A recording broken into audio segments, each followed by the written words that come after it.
जय हिंद दोस्तों।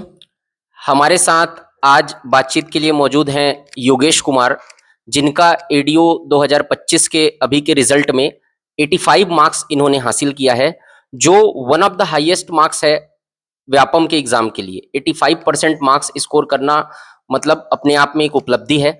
हम चाहते हैं कि योगेश, आज की जो बातचीत है उसका मुख्य उद्देश्य ये है कि योगेश अपनी जर्नी को आपके सामने शेयर करें और किस तरीके से उन्होंने प्रिपरेशन किया, किस तरीके से अपने आप को इतने कंपटीशन में संभाला, मेहनत किया, जूझा और इस एग्जाम में इतना रैंक, इतना जो नंबर है वो हासिल किया। अपनी जर्नी के बारे में वो शेयर करेंगे और मैं उम्मीद करता हूं कि उनसे बहुत कुछ सीखने के लिए मिलेगा आपको आज, कि इतना मार्क्स स्कोर करने के बाद जो है किस तरीके से हम और अपनी तैयारी को बेहतर करके आगे भी बढ़ सकते हैं। ये आपको आज सीखने के लिए मिलेगा। एक शेर मुझे याद आ रहा है कि ऊंचे शिखरों तक जाने में धरती को तपना पड़ता है, ऊंचे शिखरों तक जाने में तलवों को छटना पड़ता है, सारी हिम्मत लुट जाती है, लुटकर भी चलना पड़ता है, कुछ करने की ठानी है तो कीमत हमें चुकानी होगी, बारिश की बूंदों की खातिर धरती को तपना पड़ता है।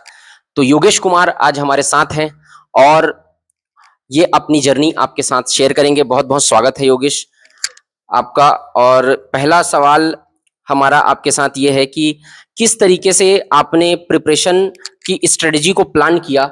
इतने समय से एडीओ का जो नोटिफिकेशन है, एडीओ का जो पोस्ट है वो आने वाला था, काफी लंबे समय तक आपने इंतजार किया होगा और सारे स्टूडेंट ने इंतजार किया है।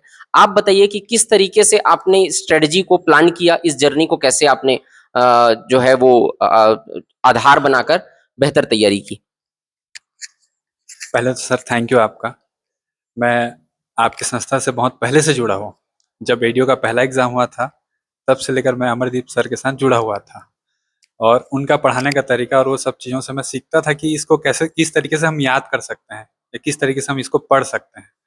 तो सर बहुत सालों की मेहनत है, बहुत लंबे समय से मैं तैयारी कर रहा हूँ। आप सोच सकते हैं कि मतलब पहला अटेम्प्ट एडीओ का जब मैं पहला एग्ज़ाम दिया था 2017 में और अभी मैं 25 में दे रहा हूँ। तो तब से लेकर अब तक के मैं तैयारी ही में करता रहा था और मतलब मैं सीजीपीएससी प्रीलिम्स का भी तैयारी कर रहा था साथ ही साथ, और मैं पिछले बार में मेंस भी दिया था। तो इस बार मेरे लिए सबसे बड़ी बात ये थी कि दोनों चीज़ें बीच में आ रही थी, क्योंकि 15 जून को पेपर था और लास्ट मतलब जून के लास्ट में मेंस का एग्ज़ाम था। तो मेरे लिए डिसाइड करना था जनवरी में कि मेरे को जाना किस रास्ते में है, क्योंकि सर मैं पहले से सोच लिया था कि मेरे को एडीओ बनना है और मैं अपने सारे दोस्तों को भी बोलता था कि मैं एडीओ निकालना है, मेरे को बनना है। सब जानते हैं इस बात को। तो सर फिर मैं बहुत लोगों से पूछता था कि दोनों एक साथ हो जाएगा क्या करके। तो फिर मैं सोचा कि सर मैं सिर्फ एडीओ ही करूँगा और एकदम ठान लिया था कि मैं एडीओ करूँगा। तो फिर मैं सोचूंगा नहीं कि इस बार मैं अगर प्रीलिम्स नहीं दे पा रहा हूँ तो मेरे को एकदम अखरना नहीं चाहिए कि कहीं मेरे से चूक गया या मैं एक साल पीछे हो गया करके। तो मेरे को कई लोग बोलते भी थे सर कि ये बहुत बेवकूफ़ी है, कि ऐसा नहीं करना चाहिए। आप 4 अटेम्प्ट दे चुके हो, प्रीलिम्स का 5वां आपका क्लियर हुआ, आप मेंस दिए, फिर 6वां अटेम्प्ट जबकि आपका चांस ज़्यादा है मेंस में निकालने का, तो आप छोड़ रहे हो। तो मैं बोलता था जिस दिन एडीओ का रिजल्ट आएगा उस दिन सबको पता चल जाएगा कि मैं किस लिए छोड़ा था। तो बस इसी तरीके से सर मैं लगा हुआ था प्रिपरेशन में और बहुत अच्छे से तैयारी कर रहा था आप लोगों के साथ जुड़ के। जैसे कि योगेश जी ने बताया ही, इस सम को इनकी ये जवाब से एक चीज सीखने के लिए मिल रही है कि अगर आप मन में ठान लोगे तो कोई भी चीज कठिन नहीं है। हो सकता है कि रास्ते कठिन हो लेकिन मंजिल जरूर मिलती है, जैसे कि योगेश जी ने बताया ही। योगेश जी, सबसे पहले आप एडीओ की जब तैयारी कर ही रहे थे तो बहुत सारे, जैसा अपने इंडियन जीएस तो आप सीजीपीएससी की तैयारी के दौरान भी पढ़ते हैं, एडीओ में कुछ नया पार्ट भी जुड़ा था, जैसे ग्रामीण विकास, आजीविका, ये केवल एडीओ में ही आता है। तो क्या आप ऐसे सब्जेक्ट जो आपको एडीओ की तैयारी के दौरान टफ लगे, और अगर टफ लगे तो उसको आपने कैसे प्रिपेयर किया कि आपका इतना मार्क्स आ पाया?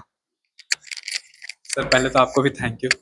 आपसे सर मैं बहुत पहले से ही जुड़ा हुआ था और मैं सोचता था कि सर अमरदीप सर अगर पढ़ाएंगे, अगर अधिनियम वाला पार्ट को, जो भी जैसे ग्रामीण विकास है, पंचायती राज है या आजीविका वाला पार्ट है, तो मैं लगता था कि मैं पूरा कर ही लूंगा करके, क्योंकि सर आपसे मैं बहुत सारा अधिनियम पढ़ चुका हूँ पहले से भी, चाहे वो सहकारिता अधिनियम हो, मंडी अधिनियम हो।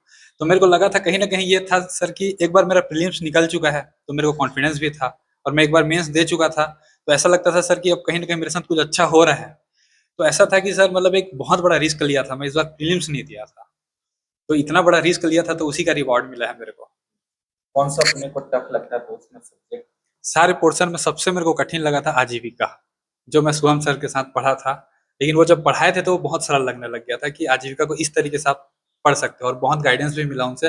मैं फ़ोन से भी पूछता था बार-बार करके कि सर अगर मेरे को याद नहीं होगा तो मैं उसको करूँगा कैसे? तो बोलते थे सर उसको ज़्यादा एकदम वेटेज नहीं देना है, आप जैसे तैयारी करो, जितना मैं किया हूँ उतना ही करके जाओ, आपका उतने में ही निकल जाएगा। तो भरोसा आप लोगों के ऊपर पूरा था और मेरी खुद की मेहनत पे भी था, तो उसी का आज मिला है सर रिज़ल्ट। बहुत बढ़िया योगेश।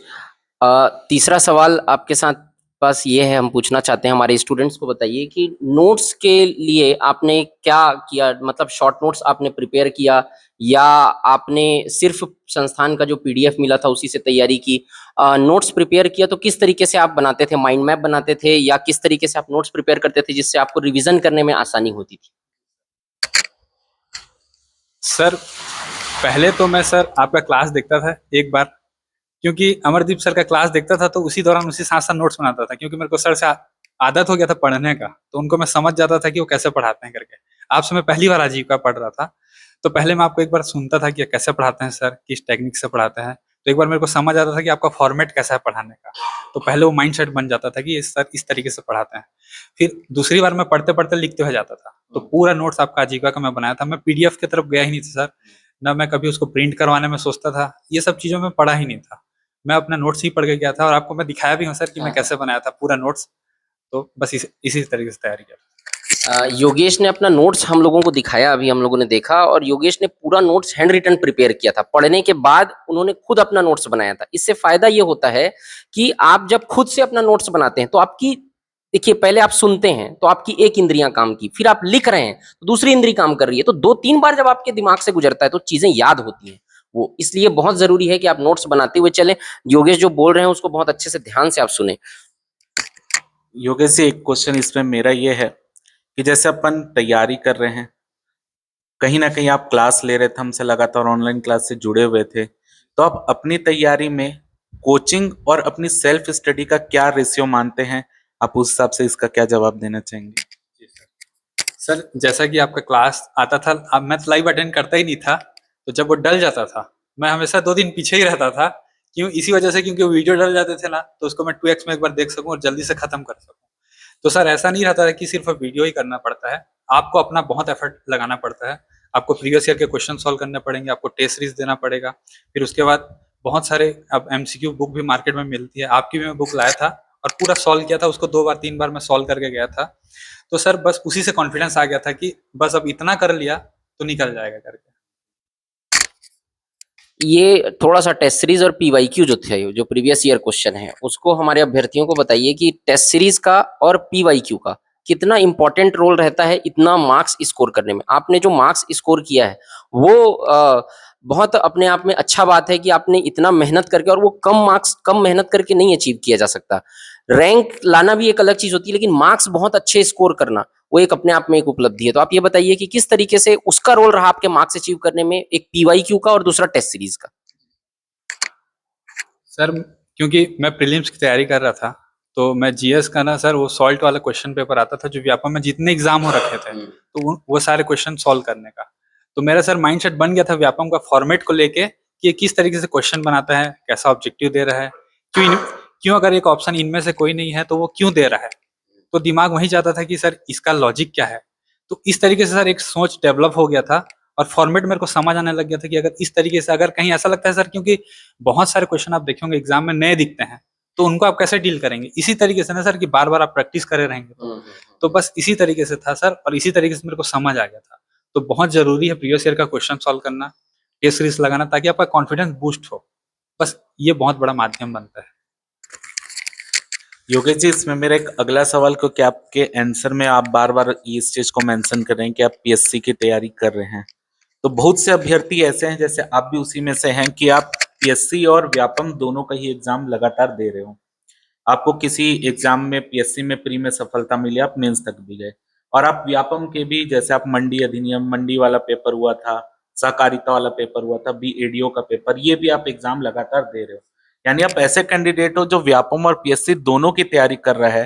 तो आप स्टूडेंट को ये बताओ कि व्यापम और पीएससी की तैयारी में एक्चुअल में अंतर क्या है, और दोनों के पेपर के स्तर में क्या अंतर होता है? क्या दोनों तैयारी साथ में की जा सकती है, या नहीं की जा सकती? क्योंकि आपने ये भी अपने आंसर में बताया कि आपने व्यापम के पेपर के लिए, बी एडीओ के पेपर के लिए पीएससी को स्किप किया।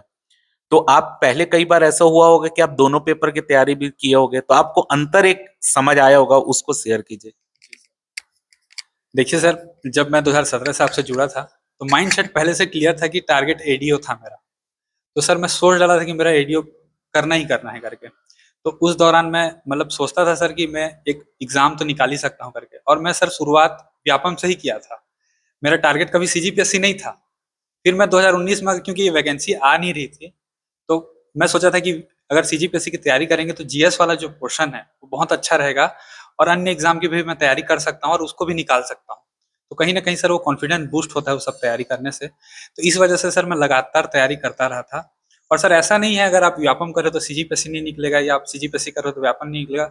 बस मेरे को एक अंतर लगता है सर, आपका माइंड सेट का। सबसे बड़ा गेम लगता है सर माइंड सेट। आपका अगर क्लियर है कि आपको करना क्या है तो आप निकाल लोगे, लगता है मेरे को। और सर एक बात और मैं आपको बताना चाहता हूँ कि सर व्यापम में क्या रहता है, आपको टॉप करना पड़ेगा, लेकिन आपको सीजीपीएससी में रहता है कि आपको बस कट ऑफ पार करना है। तो ये बहुत बड़ा डिफरेंस है। तो सर वो समझ गया था कि मैं, क्योंकि व्यापम का फॉर्मेट अलग रहता है और पीएससी का फॉर्मेट अलग है। पीएससी में ऐसा रहता है कि मेरा अगर 75 क्वेश्चन सही बन जा रहा है, अगर 80 बन जा रहा है तो बस मैं बाकी छोड़ भी सकता हूँ। लेकिन व्यापम में सर ऐसा नहीं रहता है। व्यापम में मेरे को अभी, मैं ईडीओ के पेपर में 99 क्वेश्चन बनाया। इसी वजह से सर इतना बड़ा रिस्क भी लिया था मैं, क्योंकि माइनस मार्किंग भी तो होता है सर, तो माइंड में वो भी था। तो उसी का सर रिस्क लिया बोल के रिवॉर्ड मिला। एक एक इसमें मैं थोड़ा सा हंसी मजाक थोड़ा सा चल रहा है, थोड़ा मुद्दा सीरियस है। वो एक बेचारा क्वेश्चन कौन सा था जो आप छोड़े थे? सर वही बेचारा क्वेश्चन था जो शायद उसको विलोपित नहीं किया है, कोई दावा पत्ती नहीं लगा है। जिसमें सर वो दिसंबर एक लिखा है और एक में जनवरी वाला, स्वच्छ भारत मिशन वाला जो व्हाट्सएप वाला जब स्टार्ट हुआ था, वही एक को छोड़ा था सर, वो विलोपित ही नहीं हुआ। मेरे को आज लगता था सर वो क्वेश्चन को देखिए इसको भी बना देना था। चलो, एक क्वेश्चन को योगेश ने बख्श दिया। चलिए, इसी से रिलेटेड अगला क्वेश्चन है कि आप ये बताइए अभ्यर्थियों को, तो क्या आप जो डिफरेंस बता रहे हैं, जो कुछ पॉइंट्स आपने बताए पीएससी और व्यापम में ये डिफरेंस है, तो क्या एक साथ इसकी तैयारी की जा सकती है अब के नए पैटर्न के हिसाब से, या आप अभी भी ये सलाह देंगे कि अलग अलग तैयारी करनी चाहिए एक ही चीज का, या तो पीएससी या तो व्यापम? या अभी नए अभ्यर्थियों को बताइए कि आप एक साथ तैयारी कर सकते हैं या नहीं कर सकते हैं? सर देखिए, जो नया है उसको तो पहले सर एक को ही टारगेट करना चाहिए, क्योंकि सर वो फ्लक्चुएट हो गया ना तो फिर कहीं का नहीं रहेगा। क्योंकि सर हम लोग बहुत सालों से, आज सर 6 साल 7 साल हो गया मेरे को तैयारी करते हुए।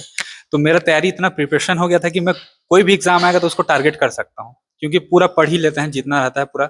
अगर आप सीजीपीएससी की तैयारी कर लेते हैं ना सर, उसके बाद कुछ बचता नहीं है तैयारी को, क्योंकि ग्रामीण विकास का पार्ट इकोनॉमिक सर्वे में भी आता है, तो हम लोग कहीं ना कहीं उसको पढ़ते रहे हैं। पंचायती राज सीजीपीएससी में भी आता है, तो उसका बहुत फायदा मिला मेरे को। और सर मेरा जो प्रीलिम्स निकला भी, क्योंकि उसमें पंचायती राज के क्वेश्चन ज्यादा आए थे, जिस बार मेरा निकला था तो मेरे पंचायती राज के क्वेश्चन सारे सही हुए थे। तो कहीं ना कहीं सर बेनिफिट मेरे को हुआ है, तभी मैं आप लोगों को ये बता पा रहा। योगेश जी से यहाँ पर एक क्वेश्चन आ रहा है कि जैसे अपना रैंक पहला आया, क्योंकि योगेश जी की स्थिति थोड़ी सी फंसी वाली स्थिति थी कि योगेश जी, क्योंकि उनके पास पीजीडीआरडी नहीं है, तो हमारा रिएक्शन पहले क्या आया? जो रैंक फर्स्ट आने के बाद पहला रिएक्शन आपका क्या था? सर पहले तो ये था कि मैं सर एकदम खुश होकर रोने लग गया था कि टॉप कर गया करके, क्योंकि सर टॉपर बनने का सपना मेरा बचपन से था। पहले कभी किया नहीं था मैं, कभी तो क्लास टॉपर ही नहीं थे, तो था कि कभी तो कभी कर जाऊंगा करके, और वो हुआ भी। और इस बात को सर मैं अपने दोस्त को 1 महीना पहले भी बोल दिया था, तो अब हो गया वो, लकीली किस्मत था मेरा। तो पहला रिएक्शन ये था सर, मैं आपके चैनल में आके देखा कि वो मर्ज करके रिजल्ट आया है। तो मैं एकदम खुश हो गया कि अब मेरा जॉब लग गया।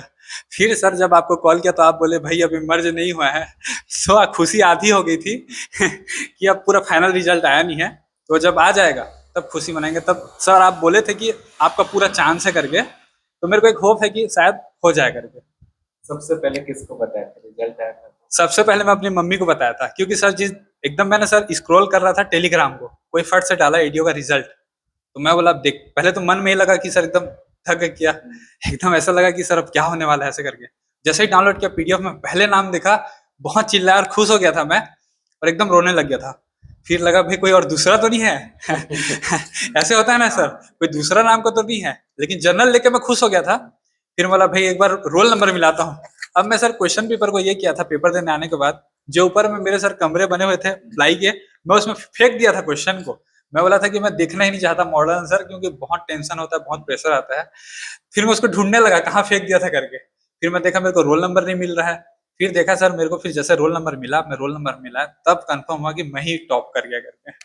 बहुत जी। खुशी हुआ था सर, बहुत ज्यादा खुशी। बिल्कुल खुशी की बात ये होनी ही चाहिए। और हम हमारा मुख्य उद्देश्य आज योगेश से बातचीत का ये है कि वो इतना नंबर जो स्कोर किए हैं उसमें वो बहुत कुछ सिखा सकते हैं हमको, बहुत कुछ स्टूडेंट्स को उससे उनसे सीख सकते हैं कि कैसे उन्होंने अपने प्रिपरेशन को डिजाइन किया, कैसे उन्होंने जूझ कर तैयारी की। डिमोटिवेशन उनको भी आया होगा जैसे सबको आता है, उन्होंने कैसे फेस किया उसको। दूसरा एक बात मुझे अच्छी जानने के लिए मिली योगेश से बातचीत के दौरान, जिसको आप गौर करिएगा, उन्होंने बताया कि सिर्फ मैंने याद नहीं किया, मैंने एनालिसिस किया। जो अगर एक पॉइंट में अगर मैं उसको समराइज करूं तो उन्होंने बताया कि मैंने पीवाईक्यू सिर्फ सॉल्व नहीं किया, मैंने पीवाईक्यू को एनालाइज किया कि अब तक ऐसा सवाल इस टॉपिक से आया है, अगला सवाल क्या हो सकता है। और ये तभी आएगा जब आप समकक्ष होने वाले सारे पेपर्स को एनालाइज करेंगे, पीवाईक्यू को बहुत अच्छे तरीके से एनालाइज करेंगे। तो अगला सवाल यही है मेरा कि आपके प्रिपरेशन के दौरान आपको बहुत सारी चुनौतियां आई होंगी, जैसे घर में किसी का कई बार तबीयत खराब हो जाता है, बहुत सारे, अब किसी फ्रेंड से बात किए, उन्होंने बताया कि मेरा तो पूरा तैयारी हो गया है। रिवीजन के दौरान ऐसा कई बार होता है कि हम डिमोटिवेशन फील करते हैं कि अब तो सिर्फ 2 दिन बचा हुआ है। इस प्रिपरेशन के दौरान बहुत सारी चुनौतियां आती हैं। आपके सामने सबसे बड़ा चैलेंज क्या था इसके दौरान? मगर एक चीज को पूछूं तो सबसे ज्यादा आप तनाव में कब थे और कैसे थे, और उसको कैसे आप जूझ के उससे बाहर निकले? सर पहला चीज तो ये था कि मेरे पास डिग्री नहीं था। तो सबसे बड़ा चैलेंज ये था कि कोई 15 नंबर आपसे आगे तो आप एग्जाम की तैयारी कैसे करेंगे। बहुत लोग एग्जाम इसी वजह से नहीं दे पाए हैं। मेरे ही कुछ दोस्त लोग एग्जाम नहीं दे पाए हैं, क्योंकि सर कोई 15 नंबर आपसे आगे रहता है तो फिर एग्जाम। तो मैं ये सोचा था सर कि मैं एडीओ को जी रहा था 2017 से, क्योंकि उस दौरान से इतना इतना लंबी जर्नी थी मेरी कि मैं एडीओ निकालना ही चाहता था। तो मैं उसको बोलता था कि सर मैं इतना नंबर ले आऊं कि मैं सेटिस्फाई हो जाऊं कि मैं एडीओ निकाल लिया तो मैं खुश हो जाऊंगा, ऐसा सोचता था। तो मेरा माइंड सेट एकदम क्लियर था सर कि मैं एडीओ निकालना ही है करके एकदम से।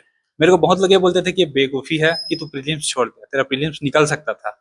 तो मैं बोलता था वो रिजल्ट आएगा तो आपको दिख जाएगा कि मैं क्या किया हूँ क्या नहीं किया हूँ। और कॉन्फिडेंस बहुत था सर, और भगवान को मैं मानता बहुत अच्छे से, मैं भोलेनाथ को। तो मैं सोचता था कि एक बार तो भगवान मेरा दिन आएगा उस दिन जिस दिन मेरा नाम भी पीडीएफ में दिखेगा मेरे को। और बहुत खुशी हुआ सर, बहुत ज्यादा खुशी था मैं। तो भोलेनाथ सावन जाते जाते कुछ उपहार देके गई हैं योगेश जी को। योगेश जी की जर्नी से हमको एक चीज और समझ आ रही है कि कोई भी चीज अगर अपने को पाना है, जैसे योगेश जी ने बताया कि वो पहले से यही सोच के चल रहे थे कि उनका फर्स्ट रैंक ही आएगा। यानी बोलते हैं ना, कई बार आपको चीजें पाने से पहले अपने आप को उसको जीना पड़ता है, सोचना पड़ता है। तो उन्होंने वो सोचा और उसको हासिल किया। आपके मन में कभी ऐसा आया कि अगर मेरा सिलेक्शन नहीं होता है या पेपर हमारा नहीं निकलता या कोई भी एग्जाम अपन दे रहे हैं, तो आजकल जैसे बच्चे लगातार गवर्नमेंट जॉब की ही तैयारी कर रहे हैं, तो उनके पास जैसे कि कुछ दूसरा प्लान नहीं होता है कि हम गवर्नमेंट जॉब नहीं हुआ तो हम दूसरा क्या चीज कर सकते हैं। तो कभी अपने मन में ऐसा आया कि अगर हम मेरा नहीं हुआ तो मैं ये चीज करूंगा, या कोई प्लान भी लेकर आप साथ में चल रहे हैं? जी सर, प्लान भी तो बहुत जरूरी है। कभी कभी मतलब एक लंबे टाइम के बाद सर लगता है कि अब मेरे को लेना ही चाहिए प्लान भी, क्योंकि आप स्टार्टिंग में जब आते हो तो 2-3 साल नहीं लगता, क्योंकि पता नहीं चल पाता है। क्योंकि हर कोई का माइंड सेट ये रहता है कि 1-2 साल तो मेरे को प्रिपरेशन में लगेगा ही करके। तो मेरा ये था सर कि मेरा एडीओ नहीं निकला तो मैं कहीं प्राइवेट सेक्टर में जाऊंगा, या तो मैं टीचिंग देखूंगा या कुछ और काम करूंगा। तो मैं ज्वाइन भी कर लिया था। अभी मेरे को स्कूल जाते हुए कम से कम 15-16 दिन हो चुके थे। 1 अगस्त से मैं स्टार्ट कर दिया था स्कूल जाना। तो सर मैं मतलब ये सोचा नहीं था कि मेरा रिजल्ट क्या होगा क्या नहीं होगा, क्योंकि मैं मॉडल आंसर मिला ही नहीं था सर। क्योंकि आप जानते हो व्यापम में इस तरीके का मॉडल आंसर आता है कि एकदम से कुछ भी हो जाता है। तो इसलिए सर मैं ज़्यादा ध्यान नहीं दे रहा था, और मैं सोचा था कि अब मैं पढ़ते पढ़ते जितना भी मेरे को टाइम मिलेगा, अब मैं वो टाइम को पढ़ाई में दूंगा और पार्ट टाइम कुछ जॉब करूंगा, ताकि ऐसा ना मेरे को एकदम प्रेशर आ जाए कि मैं कुछ नहीं कर रहा, या मैं 6 साल तैयारी करके एकदम बेरोजगार हो गया। क्योंकि सर बेरोजगारी बहुत बड़ा दर्द है, ये तो हर कोई जानता है और समझता है। तो बस इसीलिए सर प्लान भी एक रहना बहुत जरूरी हो जाता है एक टाइम के बाद। तो बस इसी वजह से सर। योगेश जो बता रहे हैं उसका सार ये है कि जब आप लंबी तैयारी करते हैं, आपको तैयारी करते हुए 3 साल 4 साल हो गया, और अगर आपकी जॉब नहीं लगी है, तो अगर आप प्लान भी नहीं रखते हैं या कुछ ऐसा फाइनेंशियली थोड़ा बहुत कि आप अपने खर्चे चला पाए, तो वही प्लान भी न रखना आपको डिमोटिवेट करता रहेगा। तो इसलिए भी जरूरी है कि आपके अंदर वो कॉन्फिडेंस आए कि मैं अपना खर्चा खुद चला सकता हूँ, और मैं लंबी तैयारी करने के लिए अब तैयार हूं, मुझे घर से कुछ लेना नहीं पड़ रहा है। मुझे जहां तक योगेश की बातों में ये समझ में आ रहा है। मैं ये जानना चाहता हूँ योगेश कि बहुत से स्टूडेंट आपके टच में हैं, सारे आपके फ्रेंड्स भी होंगे और अभी भी बहुत सारे लोग टच में होंगे। आपका नंबर इतना आया, आपको क्या लगता है कि आप इतना समय तक लंबे समय से तैयारी कर रहे हैं, धैर्य से आप तैयारी कर रहे हैं, आपके अंदर क्या एक ऐसी चीज है जिसको कहेंगे हम सीक्रेट वेपन, जो आपको दूसरों से अलग करती है? एक लाइन में, अगर एक वर्ड में अपन बोलें, तो आपके पास ऐसा क्या है जो दूसरों से अलग करता है आपको? सर एक चीज है कि मेरा माइंड सेट क्लियर रहता है एकदम। मैं सर अगर सोच लिया कि इसको ही करना है तो फिर मैं उसको ही करता। तो जब जब आप क्लियर करोगे ना सर, तो आपका फोकस एक जगह आएगा, फिर आप इधर उधर आपका ध्यान नहीं जाने वाला। तो मेरा एकदम माइंड सेट क्लियर कर चुका था। मैं नहीं सोचता था कि लोग अधिकारी बन जाएंगे पीएससी दे के, शायद मैं भी बन सकता था। मेरे मन में ये सवाल आते थे बार बार। तो लेकिन मैं कभी सोचता नहीं था कि ऐसा कुछ नहीं होगा, अगर मैं कुछ छोड़ रहा हूँ तो कुछ मिलेगा भी। तो वही वाला चीज था सर, कि कुछ पाने के लिए कुछ खोना पड़ता है। तो बस वैसे वाला ही था, भले डायलॉग लगेगा, लेकिन उस समय बहुत बड़ा मोटिवेशन था ये। तो ऐसी ही चीजें थी। मेरा माइंड सेट एकदम क्लियर था कि मेरे को यही करना है। योगेश जी, आपको हो सकता है कि आपको देखकर कोई और बच्चा भी इस सेवा में आने का प्रयास करे, प्रशासनिक सेवा का पेपर देने के लिए मोटिवेट हो। तो ऐसे बच्चे जो अभी ग्रेजुएशन कर रहे हैं और वो हो आने वाले समय में गवर्नमेंट जॉब की तैयारी करेंगे, तो आप उनको क्या सलाह देना चाहते हैं कि वो किस तरीके से अपनी तैयारी बेहतर कर सकते हैं? क्योंकि वो न्यू कमर आते ही, क्योंकि मार्केट में इतनी सारी चीजें अवेलेबल है कि वो भटक जाते हैं। तो उनको अपनी तैयारी अगर चालू करना है तो कैसे अपनी तैयारी बेहतर कर सकते हैं? सर आपसे जुड़ के सर मार्गदर्शन बहुत जरूरी होता है, क्योंकि हमको नहीं मिल पाया था उस समय में, क्योंकि सर यूट्यूब में उस समय उतना चलता नहीं था। तो कोई बताता नहीं था कि सिलेबस क्या है, पढ़ना क्या है, कुछ करना। हम तो सर ठोकने लग लग के सीखे हैं। तो इतने साल लग गए हम लोग को। अभी तो सर इंटरनेट का जमाना है, यूट्यूब में इतने चैनल हैं, आप लोग इतने अच्छे सर हैं कि आप लोग गाइड करते हो अच्छे से, ताकि आप लोग अच्छे से तैयारी कर सकें। तो मेरा मानना ये है सर कि अगर कोई नया तैयारी में आ रहा है, तो वो सबसे पहले आप उनको टारगेट ये करना चाहिए कि मेरे को बनना क्या है। अगर आपको एग्जाम व्यापम क्रैक करना है कि आपको पीएससी तैयारी करना है, पहले तो आप ये क्लियर करना पड़ेगा, और पहले उसी में ही आपको तैयारी करना पड़ेगा। तो पहले आप, अगर आपका माइंड सेट पहले क्लियर हो जाता है कि आपको एक चीज का तैयारी करना है, फिर उसके बाद आप तैयारी में लगिए और पहले ये प्रीवियस ईयर का क्वेश्चन को सॉल्व करने का स्टार्ट कीजिए। उससे सर एक ये समझ आता है कि सर जीएस में पूछ क्या रहा है क्वेश्चन, कौन सा पोर्शन ज्यादा आता है, कौन सा कम आता है। मेरे को सर ये पहले आइडिया नहीं रहता था। मैं शुरू में सर बुक पढ़ता था तो पूरा पढ़ते ही रहता था। मेरे दोस्त लोग बोलते थे कि ये बहुत बड़ा बेवकूफ़ी है, ऐसे कैसे करते हैं, कुछ भी पढ़ रहा है। तो सर लेकिन ये था कि सर अगर एक बार मैं पूरा कर लिया तो वो कभी ना कभी काम आएगा, मेरे को ये लगता था। क्योंकि व्यापम हर बार उसी से थोड़ी क्वेश्चन पूछेगा, कभी ना चेंज होगा। तो यही एक तरीका था सर कि मैं सबको पढ़ता था, तैयारी करता था कि कभी ना काम आएगा, और वही काम आया सर पीएससी में मेरे को। तो बहुत बेनिफिट वही सब मिला है, क्योंकि कुछ अलग अलग क्वेश्चन आए हैं, कुछ अलग अलग पोर्शन से, तो वो मैं बना पाया, क्योंकि मैं बहुत एक्स्ट्रा पढ़ता था। तो सर वही है कि जो नया तैयारी में आ रहा है, वो ज़्यादा से ज़्यादा एमसीक्यू सॉल्व करे, एमसीक्यू का बुक मार्केट से सॉल्व करे।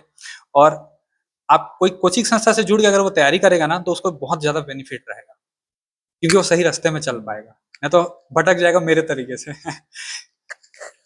देखिए, जो कोचिंग संस्थाएं होती हैं वो हमेशा मार्गदर्शन का काम करती है। मेहनत जो होता है वो स्टूडेंट को करना ही पड़ता है।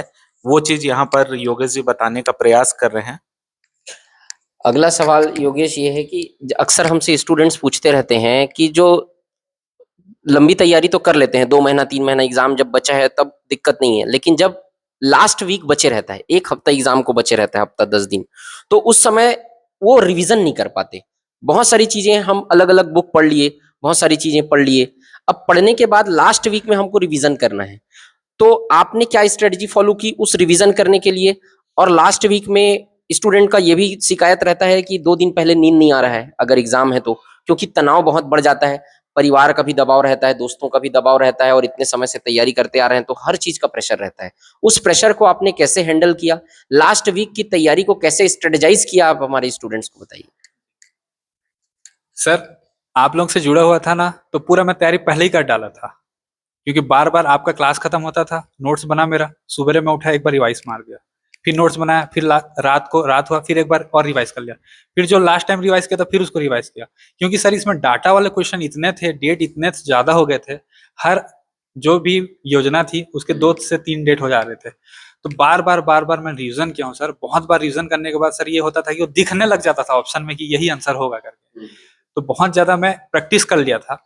और लास्ट टाइम में ना सर बहुत चिल हो गया था मैं, 10 दिन के ज्यादा प्रेशर नहीं लेना है, तो मैं एक आध मूवी भी देखने लग गया था लास्ट टाइम में कि भाई अब ज्यादा लोड नहीं लेना है, क्योंकि ज्यादा लोड लिया तो खराब हो जाएगा। जो मैं पूरा 6 महीने से तैयारी कर रहा हूँ वो पूरा तैयारी खराब हो जाएगी मेरी। तो इसलिए मैं ज्यादा लोड नहीं लिया, और सर ज्यादा लोड नहीं लिया करके मेरा पेपर ज्यादा अच्छे से बन गया। कुछ स्टूडेंट ये करते हैं कि पेपर से 10 बजे 8 बजे घुसने से पहले तक पढ़ते रहते हैं। तो सबका अपना तरीका होता है। योगेश ने बताया अपना तरीका कि वो लास्ट टाइम पे कोशिश कर रहे थे कि अपने आप को चिल रखने का, ताकि वो तनाव में ना आए और उनसे बनता हुआ क्वेश्चन भी ना छूटे। ये उन्होंने बताया। और एक इसी से जुड़ा हुआ सवाल है कि एग्जाम हॉल में जब आप, इसी प्रेशर से रिलेटेड सवाल है कि जब आप बैठे तो सबसे पहले आपके दिमाग में क्या आया एग्जाम का क्वेश्चन पेपर खोलने से पहले, सबसे पहले आपके दिमाग में क्या चल रहा था?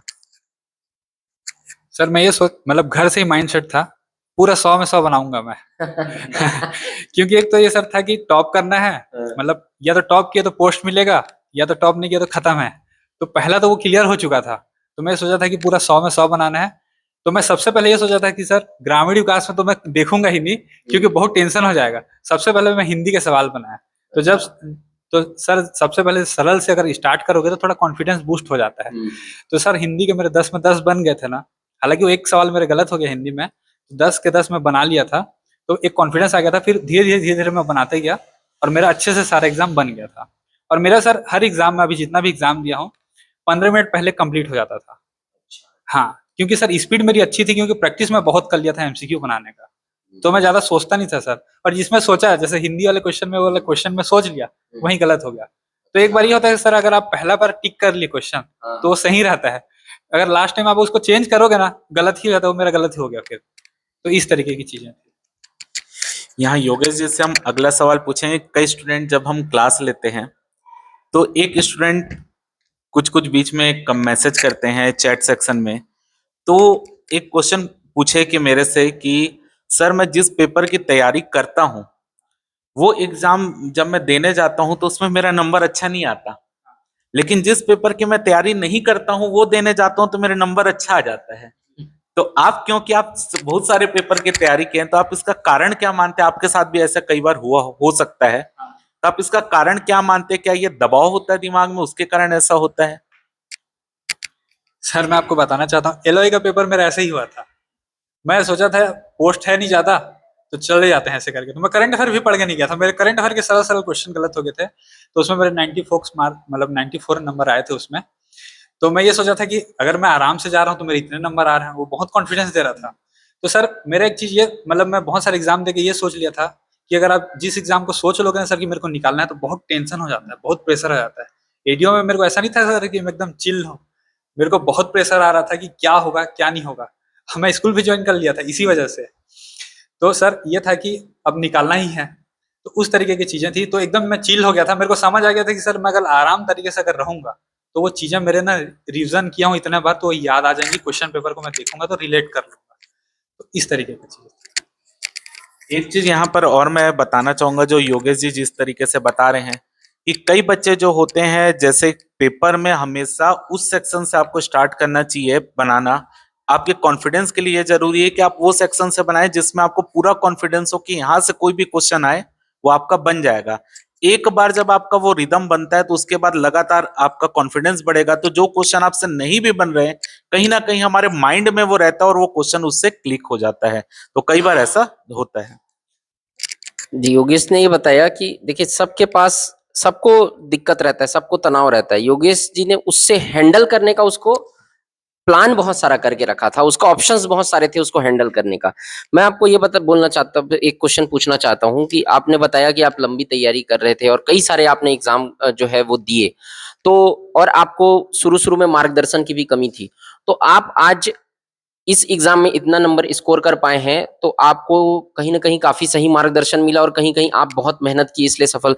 आप अपने आप को 3 साल पहले के योगेश को या 4 साल पहले के योगेश को अगर कोई सजेस्ट करना चाहें कि उस टाइम पे मैंने ये गलती की थी, बट अगर मुझे सही स्ट्रेटजी फॉलो करना पता होता तो मैं ये गलती नहीं करता, तो आप 3 साल पहले के योगेश को क्या एडवाइस देना चाहेंगे? सर सबसे बड़ी गलती था कि मैं प्रीवियस ईयर के क्वेश्चन सॉल्व नहीं करता था। क्योंकि सर एमसीक्यू बनाना ना बहुत बेकार भी लगता है। कई लोग बोलते हैं कि ये ना टाइम बर्बाद हो रहा है। तो मेरे को भी ना बहुत सारे दोस्त लोग मेरे को कमेंट करते थे कि ये टाइम बर्बाद है, ये सब चीजें नहीं करनी चाहिए, क्योंकि इससे अच्छा 1 घंटा आप पढ़ लोगे तो ज्यादा फायदा होता है। लेकिन सर मैं आप आज ये बोलना चाहता हूँ, अगर जो पढ़ाई कम कर रहा है और जो ऑब्जेक्टिव ज्यादा लगा रहा है, तो जो ऑब्जेक्टिव ज्यादा लगा रहा है उसका नंबर ज्यादा आएगा, और जो पढ़ाई कर रहा है उसका नंबर उतना नहीं आ पाएगा, क्योंकि सर वो फॉर्मेट समझ गया है ना सर एग्जाम का, क्वेश्चन का। अगर उसको जो सवाल नहीं आ रहे हैं वो भी वो अटेम्प्ट करेगा, और जो पढ़ के जा रहा है वो तो उतना ही लिमिट में आ गया, वो लिमिट एक सेट हो जाता है। तो इस तरीके की चीजें थी कि मैं एमसीक्यू बहुत कम लगाया था, और उसके बाद मैं सुधार किया इसको कि मैं सोचता था अगर मैं पढ़ाई नहीं कर रहा हूँ तो मैं डेली 1 घंटा अगर एमसीक्यू का प्रैक्टिस भी कर रहा हूँ तो वो भी मेरा पढ़ाई हो जा रहा है। तो इस तरीके की चीजें थी, तो मैं वो गलती किया था सर।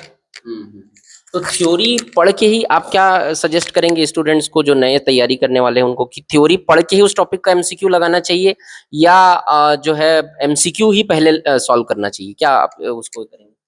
सर पहले तो आप जो चैप्टर आप पढ़ रहे हैं उसको एक बार आप पढ़ लीजिए, ताकि सर आपको समझ आ जाए कि ये चैप्टर है क्या। फिर उसके बाद आप एमसीक्यू बनाइए, और एमसीक्यू सर 2-3 बार 4 बार बना लेना है, और आपको क्या होगा कि सर उसमें से जो ज्यादा इंपॉर्टेंट क्वेश्चन है वो आपको तो याद ही हो जाएगा उसके बाद, तो आपको समझ आ जाएगा सर कि इसमें से क्वेश्चन क्या क्या आ रहे हैं। और सर व्यापम आप जानते हो कि बहुत सारे नए क्वेश्चन भी दे देता है, तो वो सर वो आपको ना एमसीक्यू प्रैक्टिस से ही वो सॉल्व हो पाएगा, क्योंकि मेरे को भी नहीं पता था कि क्या पूछने वाला है, और मैं ये सब टेक्निक जो यूज कर पाया ये प्रैक्टिस के दौरान ही ये सब समझ पाया कि ये ऐसा क्यों दे रहा है ऑप्शन। और सर ऑप्शन को मैंने रिलेट करता था, उपरोक्त सभी है, तो मैं बार बार सोचता था कि ये उपरोक्त सभी क्यों दिया है, अगर इनमें से कोई नहीं, सबसे कठिन सर ऑप्शन मेरे को इनमें से कोई नहीं लगता था, क्योंकि सेल्फ डाउट हो जाता था कि मैं जो पढ़ा हूँ वो सही है कि नहीं है। सबसे बड़ा जो ऑप्शन रहता था इनमें से कोई नहीं मेरे को लगता था। तो सर ये पूरा प्रैक्टिस अगर आप करोगे ना सर, एमसीक्यू प्रैक्टिस करोगे, बार बार रिवाइज करोगे, तो चीजें आसान हो जाती हैं। योगेश जी की बात से एक चीज और सीखने वाली है, जो स्टूडेंट जो नए आते हैं उनको एक्चुअल में उनको ये लगता है कि जैसे कई बार हम यूट्यूब में खोलते हैं तो कंटेंट तो बहुत सारे अवेलेबल है यूट्यूब में, और कई मतलब ऐसे भी लिखते हैं कि इतना पढ़ो तो ये इससे हो जाएगा या जो भी है। तो कोई स्टूडेंट जब नया आता है तो उसको वो बाकी चीजें पढ़ा नहीं रहता, वो डायरेक्ट एमसीक्यू जाता है करने, और एमसीक्यू करके वो सोचता है कि पेपर मेरा निकल जाएगा। तो ये थोड़ा सा भ्रम की बात है। ऐसा कभी नहीं होता, जब तक आप थ्योरी नहीं पढ़े हो, थ्योरी में आपकी पकड़ नहीं है, तो आप एमसीक्यू से सिर्फ पढ़ रहे हो तो आपका पेपर निकलने के चांस बहुत कम है। क्यों? क्योंकि डायरेक्ट क्वेश्चन अगर एमसीक्यू पेपर में पूछ लिया जो आपको उसमें बताया गया है वो क्वेश्चन आपसे बन जाएगा, लेकिन थोड़ा सा इधर उधर हुआ तो आप वो क्वेश्चन नहीं बना पाओगे। ये बात अपने को सीखने के लिए मिल रही है।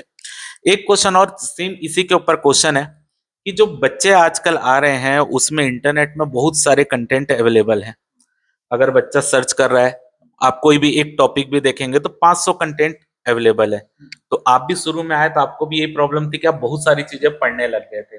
तो आप उसको फिल्टर कैसे किए कि ये मेरे लिए एग्जाम के लिए उपयोगी है, इसको मेरे को पढ़ना है, बाकी चीज छोड़ना है? सर वो बोलते हैं ना, ठोकर लगता है तो इंसान संभलता है। तो सर मैं बहुत सारा बुक और बहुत सारा मटेरियल ले डाला था, तो जब मेरे को समझ आया कि सब वही है, बस मन का भ्रम ये था कि उससे आ रहा है। जैसे हमको ये लगता था कि ये बुक ले लो, इससे क्वेश्चन आ गया तो लगता था ये बुक पढ़ना चाहिए, तो उनमें मैं बहुत फंस गया था। उसके बाद मेरे को जब चीजें ऊपर से समझ आई ना सर, मैं जब एक बोलते हैं सर दूर से चीजें समझ आती हैं, तो दूर से मेरे को चीजें ये समझ आई कि सर गलती मेरे अंदर ही था, मैं मटेरियल के पीछे भाग रहा था जबकि मैं अपनी तैयारी नहीं कर रहा था। तो सर मैं ना लिख के ही पढ़ता हूँ, आपको मैं बता रहा हूँ, मतलब लिख लिख के ही मैं प्रैक्टिस करता हूँ, बहुत लिखता हूँ, ताकि मेरे को चीजें याद हो जाए, ताकि मैं उसको बार बार पढ़ने से अच्छा लगता है। सर मेरे दोस्त लोग बोलते हैं कि यार लिख लिख के कैसे प्रैक्टिस करता है, क्योंकि सर मैं अपना तरीका उसको अडॉप्ट कर लिया हूँ कि लिखने का मेरे को एक अलग से तरीका आता है कि उसको आप लिख लो मेन मेन चीजों को, तो वो याद हो जाता है। तो लिख लिख के पढ़ता था सर, और लिख लिख के अगर मैं जो भी नए तैयारी कर रहे हैं उनको एक सजेशन देना चाहूंगा कि वो लिख के अगर तैयारी करेंगे बहुत जल्दी बहुत आगे निकल जाएंगे। ऐसे में जब इनसे बहुत बड़ी चीज ये सीखने वाली है, क्योंकि ऑफलाइन के स्टूडेंट जो होते हैं वो तो सामने होते हैं, हम क्लास में कुछ बोल रहे हैं वो लिखेंगे ही। लेकिन ऑनलाइन के स्टूडेंट क्या होता है, क्लास बाद में होती है, उनको पीडीएफ पहले चाहिए रहता है। अब वो पता नहीं वो पीडीएफ में क्या ऐसी चीज लिखी होती है कि उनको पीडीएफ पहले चाहिए रहता है, और वो लिखने का मेहनत नहीं करते। और कहीं ना कहीं मैं ये मानता हूं कि अगर आप लिखेंगे नहीं तो वो चीज आप 2 दिन बाद भूल जाएंगे। तो आप जितनी बार लिखोगे उसको आप उतनी बार याद होगा वो चीजें, वो आपके पेपर की तैयारी में बहुत बेनिफिट करती है। योगेश, मुझे ऐसा लगता है कि कोई भी चीज गलत नहीं होती, उसका उपयोग करने वाला सही या गलत तरीके से उसको उपयोग करता है। तो जैसे सोशल मीडिया है, वही यूट्यूब है जिससे हम बहुत सारी चीजें सीख रहे हैं। अगर कहीं हमको कोई टॉपिक है, जैसे कोई उसको हमको समझ में नहीं आ रहा है, हम यूट्यूब में सर्च करेंगे, उसमें आपको 50 टीचर्स की लेक्चर्स मिलेंगे, उसमें आप एक चीज को क्लिक करेंगे, आप बहुत अच्छे तरीके से उसको स्ट्रॉन्ग कर सकते हैं, उसका नोट्स बना सकते हैं। वही यूट्यूब है जो आपको डिस्ट्रैक्ट भी करता है अगर आप उसका सही उपयोग न करें। वही टेलीग्राम है जिसमें आप एक अच्छे चैनल को फॉलो करते हैं तो आप बहुत सारी चीजें, इंफॉर्मेशन, करंट अफेयर्स आपको मिल सकता है। वही चीज है जिससे आप बहुत चीजों में डिस्ट्रैक्ट भी हो सकते हैं। आपको क्या लगता है, आप अभ्यर्थियों को बताइए कि कैसे हम सोशल मीडिया को या जो ऑनलाइन प्लेटफॉर्म है उसको वेपन बना सकते हैं, अपना अपना हथियार बना सकते हैं और उससे हमको आगे सफलता मिल सकती है। जैसे सर देखिए, एक शुरू-शुरू में ना स्टार्टिंग में सोशल मीडिया बहुत क्रेज़ रहता है। तो हम लोग कॉलेज टाइम से ही बहुत चला चुके थे, फेसबुक हो गया, इंस्टा हो गया। तो मन से वो उब चुका था। जो चीज़ उब जाता है फिर उसका ज़रूरत नहीं पड़ता, ऐसा होता है ना? या आप किसी चीज़ को बार-बार कर लो तो मन फट जाता है। जैसे सर हम पढ़ते भी हैं, किसी टॉपिक को बार 2-3 बार पढ़ लेते हैं ना तो लगता है कि और नहीं पढ़ा जाएगा ये। तो उसी तरीके का चीज़ था। तो मैं ऐसा करता था सर, जैसे मूवी देख रहा हूँ ना, तो 3-4 मूवी लगातार देख लेता था, ताकि मेरा ध्यान ही नहीं जाए कि मेरे को कुछ और देखना भी है। तो इस तरीके से मैं कम कर लेता था चीज़ों को, ताकि मैं दूसरे में ध्यान दे पाऊँ, क्योंकि मेरे को पढ़ना ज़्यादा है, क्योंकि ध्यान जाते रहता था। तो इसीलिए मैं वो चीज़ को बहुत कर लेता था ताकि वो ना सर मेरे मन से वो हट जाए वो चीज़ें। तो इस तरीके से मैं उनको कट ऑफ कर देता था चीज़ों को। इसमें सोशल मीडिया में बहुत सारी चीज़ों हैं जो सही सोर्स भी अवेलेबल है। बहुत सारी चीज़ें हैं जो फेक रहती हैं, जो गलत भी रहती हैं। गूगल में भी हम सर्च कर रहे हैं तो हमको देखना पड़ता है कि कई सारे लिंक हमको मिलेंगे। उसमें से कुछ लिंक में सब जानकारी काम की रहती है, कुछ में ऐसी इधर-उधर की जानकारी रहती है। आपको क्या लगता है कि किस तरीके से सही सोर्स को पकड़ा जा सकता है? ऑथेंटिक चीज़ों को कैसे हम देख सकते हैं, कैसे फ़िल्टर कर सकते हैं? सर टेलीग्राम के थ्रू मैं जुड़ा था सर, और टेलीग्राम में सर जो भी करंट अफेयर थे, जो मटेरियल थे, ठीक है सर, उससे ना करंट अफेयर की चीज़ें मिलती थी। तो उससे ना सर मतलब पढ़ाई अच्छा हो जा रहा था मेरा करंट अफेयर का। और सर मैगज़ीन भी आती थी, और चैनल भी बहुत सारे हैं यूट्यूब में सर, जिससे करंट अफेयर आप पढ़ सकते हो। चाहे वो इंटरनेशनल का हो, नेशनल का हो या सीजी का करंट अफेयर हो। तो सर तैयारी उसी दौरान मैं यूज़ बस यूट्यूब का सिर्फ़ ना पढ़ाई के लिए ही कर रहा था, कि मेरे को करंट अफेयर ही देखना है तो मैं यूट्यूब में आऊँगा और बाकी चीज़ें नहीं। या तो मैं मूवी देख लेता था, ताकि मेरा माइंड फ्रेश एक बार हो गया, तो फिर मैं पढ़ सकूँ अच्छे से। तो इस तरीके का चीज़ था। तो यहाँ से योगेश जी से एक चीज जो हम ओवरऑल जो उन्होंने अपनी बातें की, अगर हम उसको एक समरी के रूप में बांधे कि इनकी बातों में जो हमारा आज का इंटरव्यू जो कंडक्ट हुआ है, सबसे पहले जो योगेश जी थे, अगर आपको कोई चीज अचीव करना है तो आपको सोच भी उसकी रखनी पड़ेगी, और एक सोच रखकर अगर आप चलेंगे तभी उसको आप अचीव कर पाएंगे। उनकी थॉट ही वही था कि उनको एडीओ में रैंक 1 लाना है, या जो भी आप पेपर की तैयारी कर रहे हैं उसमें आपकी सोच होनी चाहिए कि टॉप में आना चाहिए। थोड़ी देर पहले आप वो इंटरव्यू में वो सेक्शन नहीं है, लेकिन योगेश जी से जब हमारी बात हो रही थी तो उन्होंने बताया कि जब उन्होंने एपेक्स बैंक वाला पेपर दिया था, तो क्योंकि एपेक्स बैंक में पोस्ट 400 थी, तो योगेश जी ने बोला कि मेरी सोच ये थी कि मेरे को 400 में आना है, और वो 400 की सोच के कारण वो सिलेक्शन से बाहर हो गए। क्योंकि पोस्ट 400 थी, ज्यादा उनको नंबर दिखा, तो ज्यादा नंबर कारण उनको ये था कि मेरे को 400 में आना है, तो वो बाहर हो गए। लेकिन इस पेपर में भली 200 पोस्ट थी, तो उनकी सोच ये थी, क्योंकि उनके पास एक पीजीडीआरडी भी नहीं था, तो उनकी सोच थी अगर मेरे को आना है तो नंबर 1 आना है, और वो उस सोच से उस मुकाम तक पहुंच पाए। दूसरा चीज इन्होंने बताया कि रिवीजन और अपने खुद के नोट्स बनाना बेहद ज्यादा इंपॉर्टेंट है। अगर आप कोई भी कॉम्पिटिटिव एग्जाम की तैयारी कर रहे हैं तो रिवीजन के लिए, रिवीजन आपका कब बेहतर होगा, जब आप आखिरी के जो 15 दिन होते हैं वो भी आपके लिए बेहद ज्यादा इंपॉर्टेंट होते हैं। क्योंकि जब आप क्लास नोट्स पढ़ेंगे वो बहुत सारे बड़े नोट्स होते हैं, 200 पेज 300 पेज के नोट्स होते हैं, तो आप अपने शॉर्ट नोट बना के रखोगे तो वो भी आपको काम आएगा, और खुद के नोट बना के रखोगे तो वो भी आपको तैयारी में बहुत मदद करेगा। इसके अलावा योगेश जी ने बताया कि इन्होंने प्रेशर हैंडल कैसे किया, तो इनसे हमको ये पता चल रहा है कि पेपर के टाइम भी इन्होंने बताया कि वो थोड़ा सा अपने दिमाग को फ्रेश करने के लिए अदर एक्टिविटी भी कर रहे थे, जैसे कि वो मूवी देख लिए, ताकि उसके उनके दिमाग में कोई भी निगेटिव थिंकिंग ना आए कि मैं, क्योंकि जितना आप सोचोगे उतनी चीजें आपको खराब करती हैं। तो उन्होंने ज्यादा उसके बारे में नहीं सोचा, वो अपने में कॉन्फिडेंस रखे और इस पोस्ट को या इस रैंक को उन्होंने अचीव किया। शुभम सर। योगेश से और भी बहुत सारी चीजें थी, और पूरे सार अगर हम निकालें तो दो चीजें मुझे लगी कि योगेश से काफी कुछ हम सीख सकते हैं।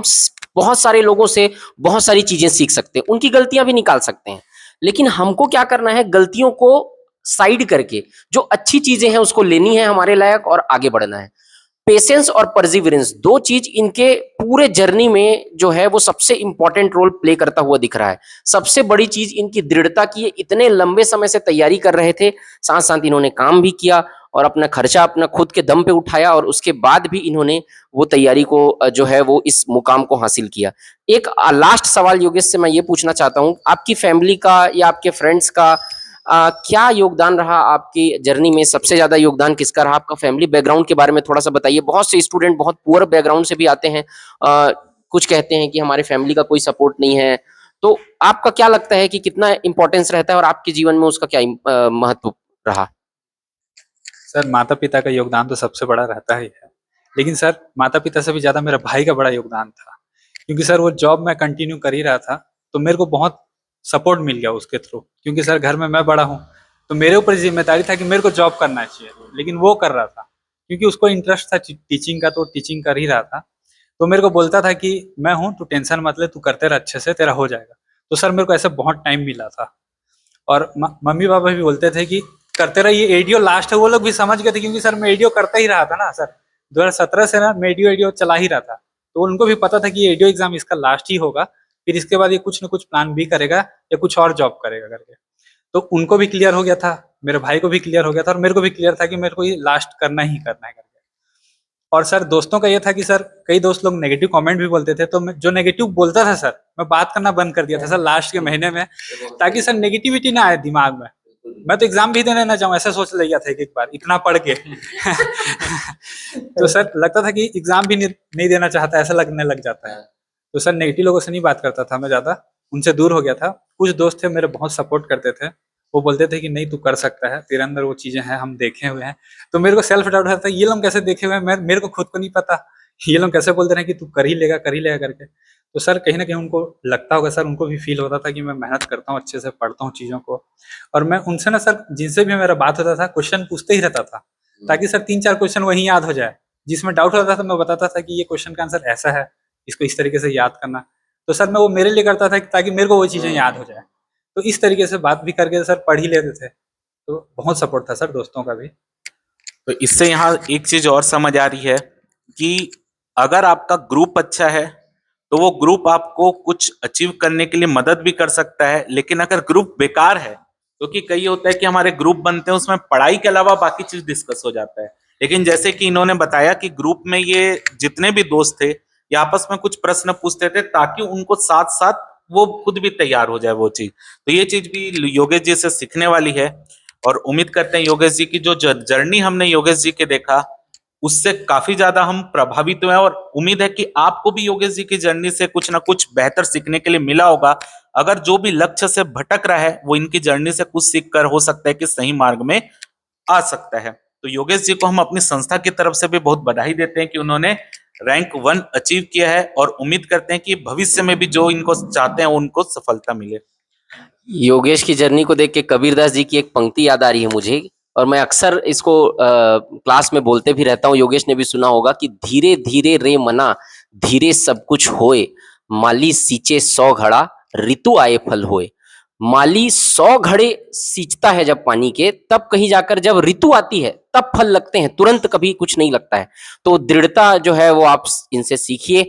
और योगेश से मैं कहना चाहता हूँ कि मजाज लखनवी का एक शेर है कि जमाने से आगे तो बढ़िए जनाब, जमाने को आगे बढ़ाना भी है। तो आप अपनी जर्नी से लोगों को मोटिवेट करते रहिए, क्योंकि आपने जो स्कोर किया है वो आसान नहीं है, वो बहुत मुश्किल काम है। जिनको भी गलतियां निकालनी है वो निकालने दीजिए, लेकिन आप अपने जर्नी से, हम खुद आपको हमारे चैनल पे दिखा रहे हैं इसलिए भी क्योंकि आप, हम जानते हैं कि आपकी मेहनत कितनी है और आप कितने लोग आपसे आज के सेशन के थ्रू मोटिवेट होंगे। बहुत बहुत धन्यवाद आपको, बहुत हमसे जुड़ने के लिए, हमसे बातचीत करने के लिए। थैंक यू सर आपका। आपके चैनल से सर मैं बहुत लंबे समय से ही जुड़ा हुआ था, तो सर अमरदीप सर का भी थैंक यू सर, और आपका भी सर। आपसे आजीविका पढ़ने में बहुत मजा आया सर। चलिए फिर आज का सेशन अपन यहीं पर एंड करते हैं, और उम्मीद है कि आपने इनसे बहुत चीजें सीखी होंगी। बहुत बहुत धन्यवाद।